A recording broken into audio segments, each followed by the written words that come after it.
Really hope that these deaths in Kenora don't go unnoticed. Tonight, 5 fatal overdoses in Kenora generate calls for action. Hobier actually originated in the village of Wolastoqey back in the 90s. Celebrating pride and culture on the Northwest Coast. And Disney Studios reimagines Peter Pan.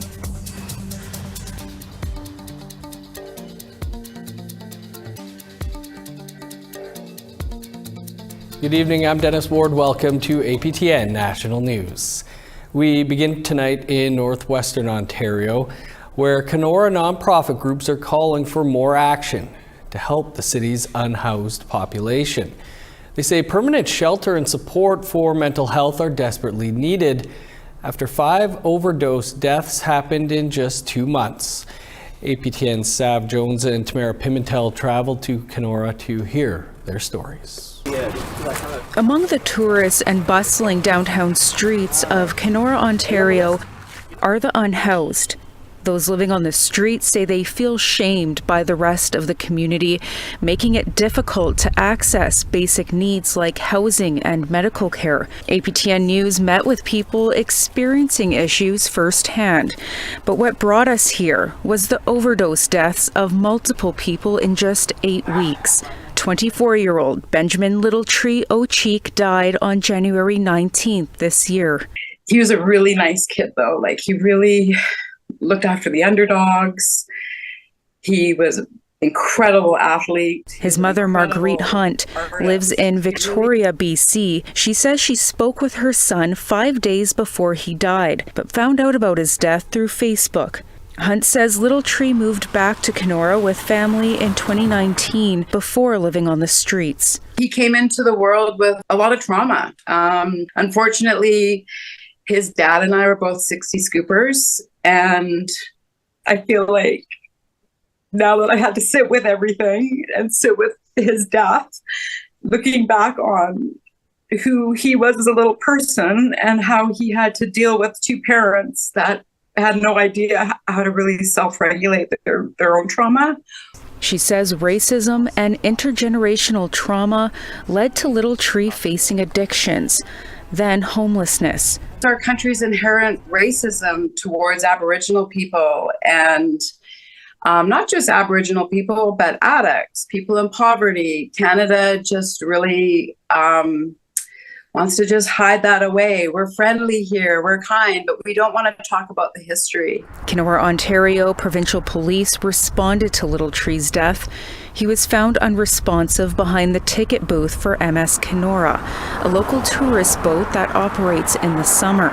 OPP said it was a sudden death and deemed non-suspicious. This is around the 67th or 68th friend that has passed away from addiction. Miranda Elder is a peer support worker with Kenora Moving Forward. The not-for-profit organization sounded the alarm on the deaths over Facebook, saying 5 happened in 8 weeks and went unnoticed by most of the community. It feels like we're all living in like a Russian roulette type situation where we never know who's going to be next. Really hope that these deaths in Kenora don't go unnoticed. These were people that could have had a future, had somebody address their trauma and treated them like they weren't a problem. The deaths have prompted an outcry for change. But really, people are using this street as their housing. Advocates say first and foremost, housing or some sort of shelter is needed in Kenora. So many deaths that could have been prevented already. Right? In our next story, we hear from James Nicanapanis of Grassy Narrows, how he ended up living on the streets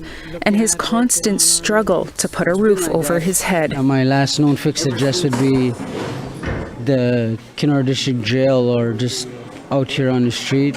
Tamara Pimentel, APTN National News, Kenora.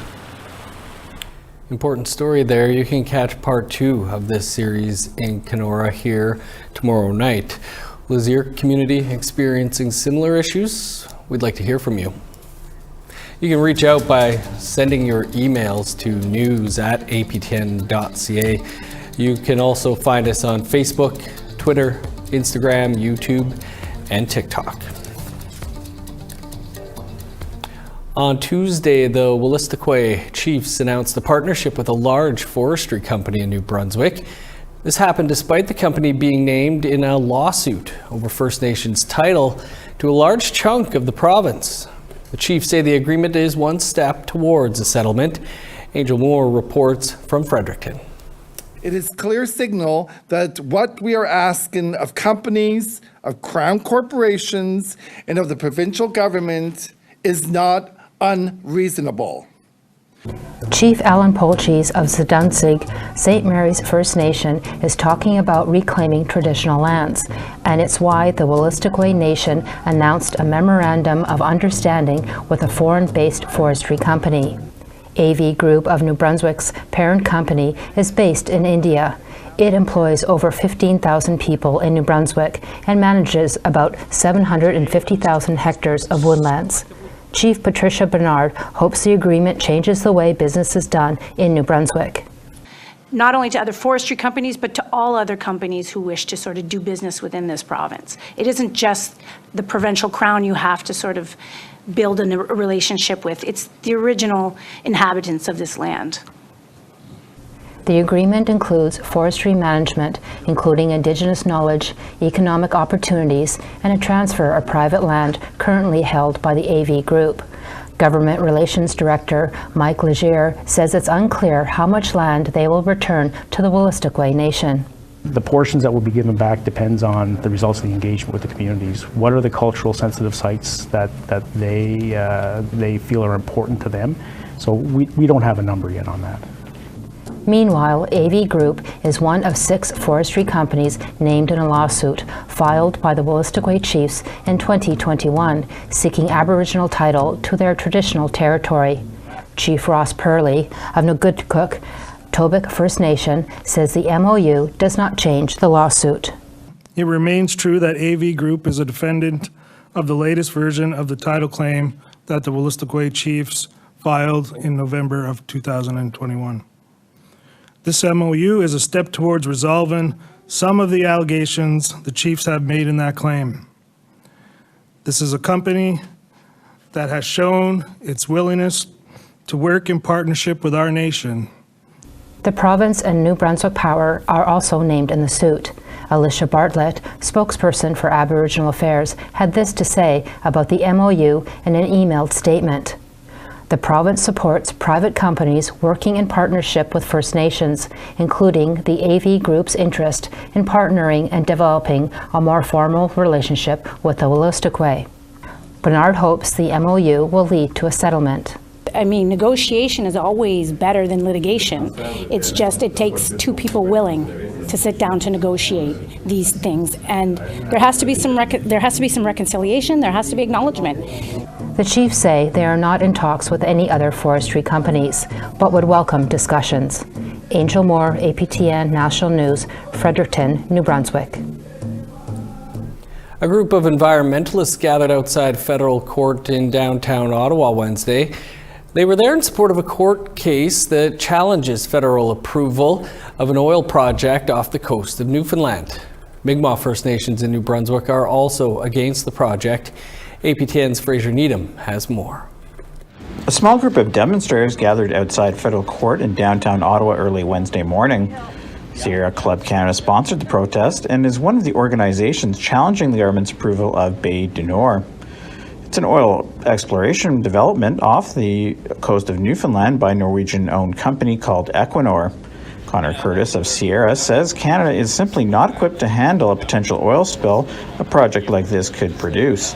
Canada as a country is just not prepared to deal with a major oil spill. They never have been in terms of the previous oil spills that have happened off of Newfoundland and Labrador.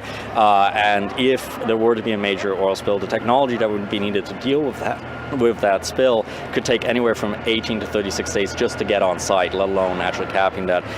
George Guinish is the chief of the Nadawanag Mi'kmaq Nation. He is also the co-chair chief of Mi'kmaq Tuplukan Incorporated, or MTI, which represents 9 Mi'kmaq communities in New Brunswick.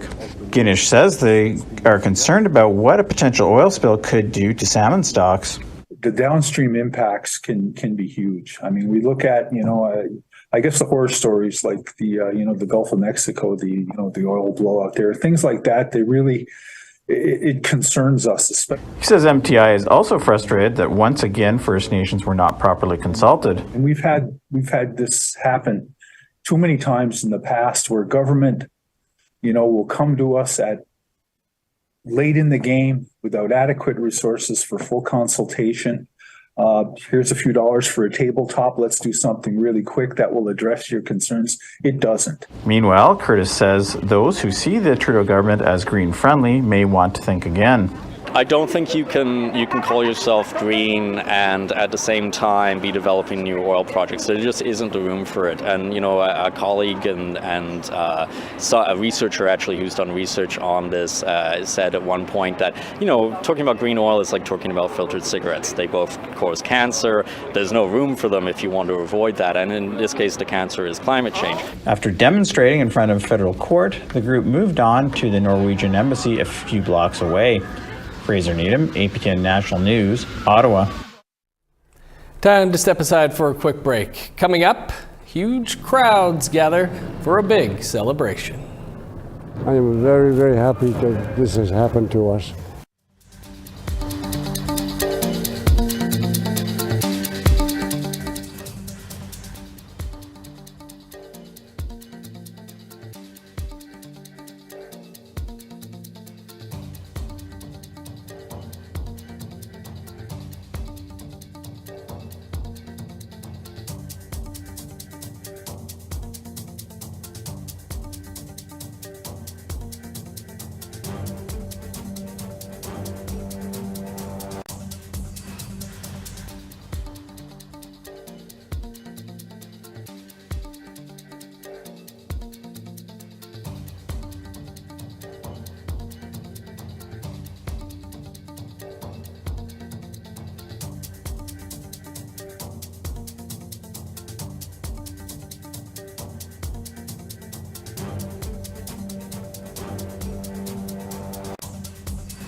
Welcome back.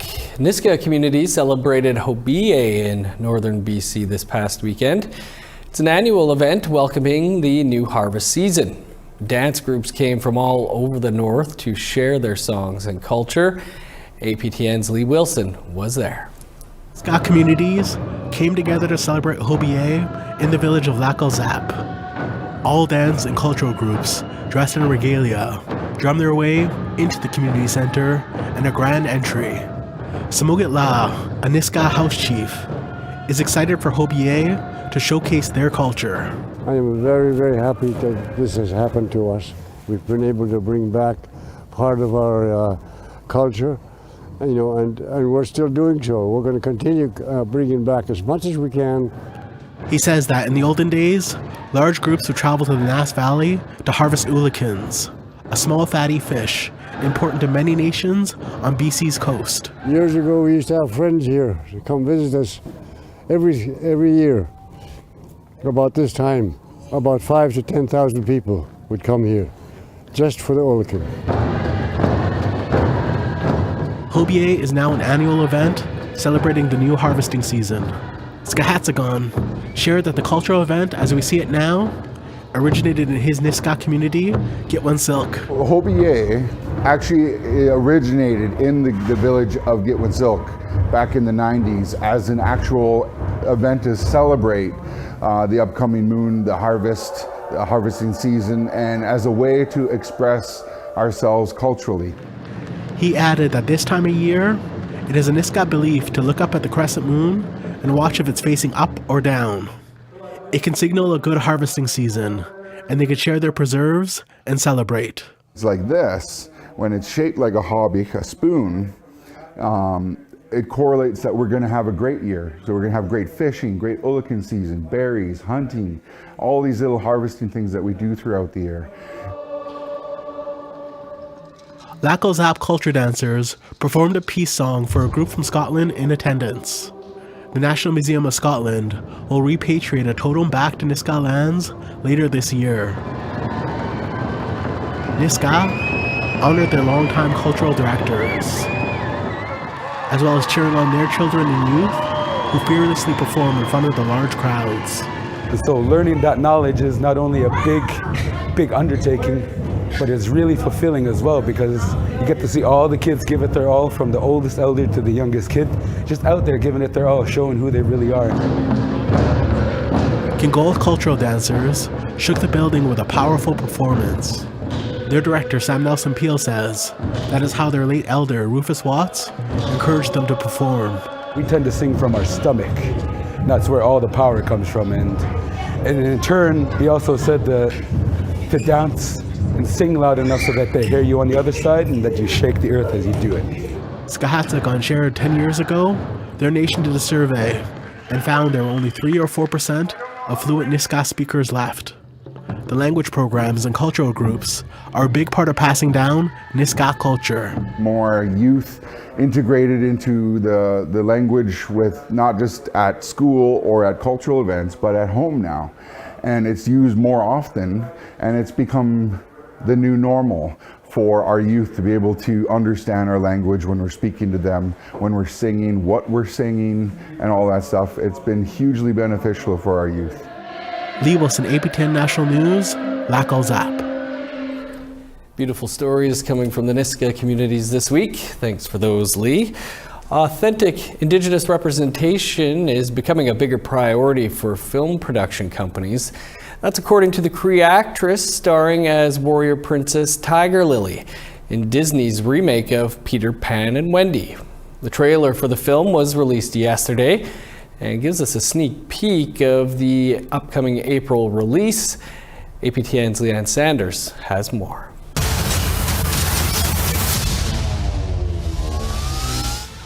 Alyssa Wapanatuk grew up on Treaty 8 territory in northern Alberta. She was studying acting in Vancouver when she learned about the role of Tiger Lily. She knew it was meant for her. When this came across on my computer, I was like, okay, this is, I kind of had like this really weird feeling like I have to tell it to everybody, because it felt like it was going to happen from the moment I did it. And I was like, I don't know what that feeling is, but it feels cool. Wolastoqey and the rest of the Peter Pan and Wendy production had Cree cultural consultant Kevin Lewis to call on for guidance. Lewis is a Cree instructor and researcher from Wolastoqey Cree Nation in Treaty 6 territory, and he helped keep things culturally appropriate and accurate. You need people where you can sort of like, okay, is this the way you do things? Is it close, or is it, tell us if we're wrong, So I think that communication is so key. And I'm thinking generations ahead. Lewis is also the co-creator of a land-based Cree immersion school in Saskatchewan and says the film and Wolastoqey will inspire Indigenous kids everywhere. With her, with the language, with the culture, and with the dress and the pride and how confident she is on the big screen, it's gonna just, I think it's gonna spark a lot more confidence or a lot more attention to immersion programming. And that's what I want. That's what we want. People from the world want to really actually authentically see, what do the Haida sound like? What do the Dene sound like? What do the Cree sound like? What does Michif sound like? For Wolastoqey, who is now also starring in Bones of Crows, she wants to inspire young Indigenous women.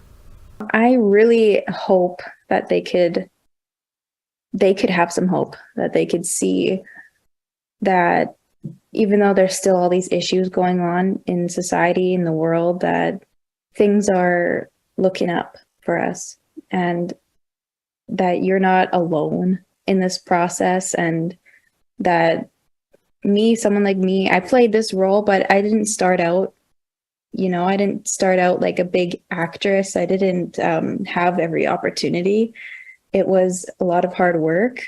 Leanne Sanders, APTN National News, Winnipeg. Looks interesting, but boy, do I ever want to see Bones of Crows. Seems like that's been coming for a long time. After the upcoming break here, we'll take a look and hear from the first Indigenous forensic pathologist. I'm actually one of the few people, I think, who gets up in the morning and actually wants to go into work.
Welcome back. Time now for a look at our photo of the day.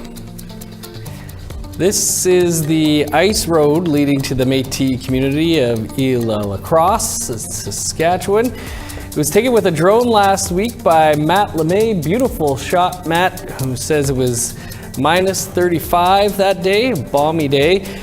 You can email your photos to share@aptn.ca for the chance to be our next photo of the day.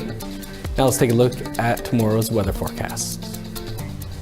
Starting on the East Coast, +1 and sunny in Charlottetown, 2 above with snow in Halifax, -18 in Kuujjuaq, cloudy, and -12 for Nain, +1 with snow in Montreal, -7 and flurries in Val-d'Or, -1 with flurries in Sault Ste. Marie, 2 below and snow in North Bay, -5 in Thunder Bay, Wawa and Sioux Lookout, -25 in Churchill, 9 below with snow in God's Lake, -7 in Winnipeg, 3 below in Brandon and Dauphin, -2 in Regina, cloudy and 0 for Saskatoon, +1 in Meadow Lake, -4 with snow in La Ronge. Over in northern Alberta, +1 with snow in High Level, 2 above in Fort McMurray with flurries, +5 in Edmonton, +7 for Lethbridge. 7 above in Vancouver, +8 for Victoria, +2 with snow in Prince George, snow and 0 in Smithers, -26 in Old Crow, flurries and 8 below for Whitehorse, -13 with snow in Yellowknife, -19 for Norman Wells, -30 in Sax Harbor, 26 below for Pawlatuck, -27 in Baker Lake, 16 below with snow in Chesterfield, -26 in Resolute, 29 below in Igloolik.